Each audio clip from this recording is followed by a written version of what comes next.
ألم تر إلى الذين قيل لهم كفوا أيديكم وأقيموا الصلاة وآتوا الزكاة فلما كتب عليهم القتال إذا فريق منهم يخشون الناس كخشية الله أو أشد خشية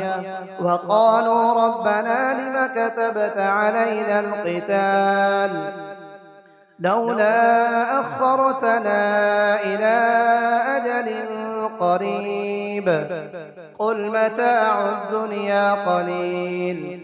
والآخرة خير لمن اتقى ولا تظلمون فتيلا أينما تكونوا يدرككم الموت ولو كنتم في بروج مشيدة وإن تصبهم حسنة يقولوا هذه من عند الله وإن تصبهم سيئة يقولوا هذه من عندك قل كل من عند الله فما لهؤلاء القوم لا يكادون يفقهون حديثا ما أصابك من حسنة فمن الله وما أصابك من سيئة فمن نفسك وأرسلناك للناس رسولا وكفى بالله شهيدا من يطع الرسول فقد أطاع الله ومن تولى فما أرسلناك عليهم حفيظا ويقولون طاعة فإذا برزوا من عندك بيت طائفة منهم غير الذي تقول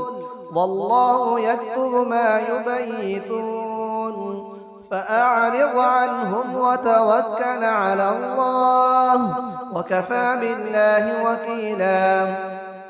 أفلا يتدبرون القرآن ولو كان من عند غير الله لوجدوا فيه اختلافا كثيرا وإذا جاءهم أمر من الأمن أو الخوف أذاعوا به ولو ردوه إلى الرسول وإلى أولي الأمر منهم لعلمه الذين يستنبطونه منهم ولولا فضل الله عليكم ورحمته لاتبعتم الشيطان إلا قليلا فقاتل في سبيل الله لا تكلف إلا نفسك وحرض المؤمنين عسى الله أن يكف بأس الذين كفروا والله أشد بأسا وأشد تنكيلا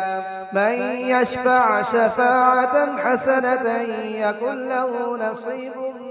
منها ومن يشفع شفاعة سيئة يكن له كفل منها وكان الله على كل شيء مقيتا وإذا حييتم بتحية فحيوا بأحسن منها أو ردوها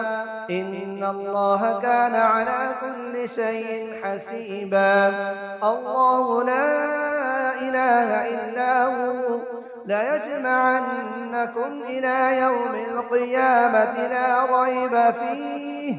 ومن أصدق من الله حديثا.